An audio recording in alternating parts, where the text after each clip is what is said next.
absolutely. And I want to give kudos to Chris Ferrara and the Thomas More Society. They're the lawyers who got that ruling today. They've been side by side with us in some other cases as well. I've sued the governors of Virginia, of New Jersey, of California, and of Hawaii on similar issues. And unfortunately, it's been hard to get judges to see it the right way. But I guess the hypocrisy had reached the level of outrage in New York that this judge saw it correctly, and kudos to him for finally recognizing what many judges before him should have recognized.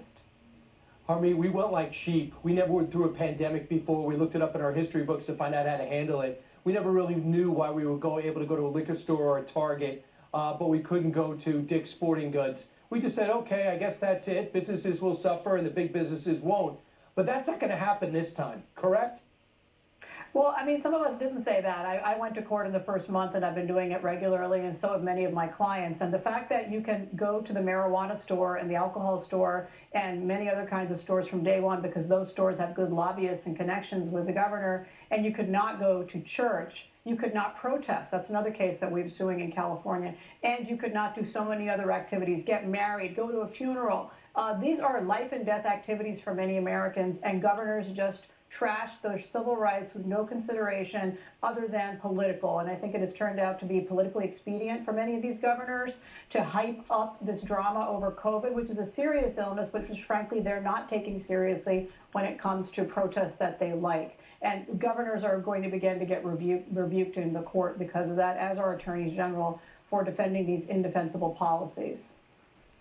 So you feel good about this ruling. Are you surprised it came from Albany, against Albany?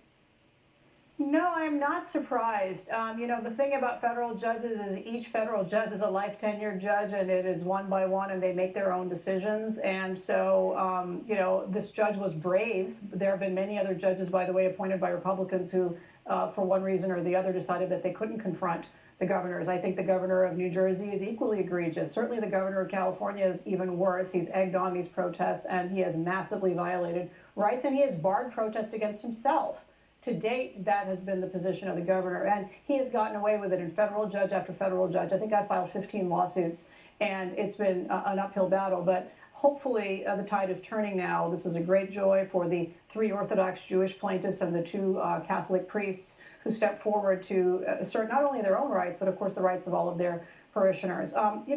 Brian, people have been arrested in America for driving their cars into a church parking lot and parking there and listening to worship and listening to prayer. That's outrageous, and it's unconstitutional. And one day, hopefully, the courts of appeals in this country will step forward and make that the rule.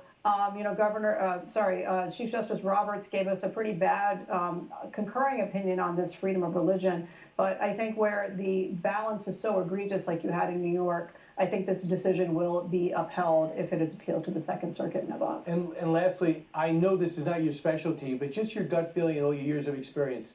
What's the motivation with the double standard? What's behind it? Oh, I think that's easy. It is that it is politically expedient for governors to shut down everything and make people dependent on the government. That's blue state governors.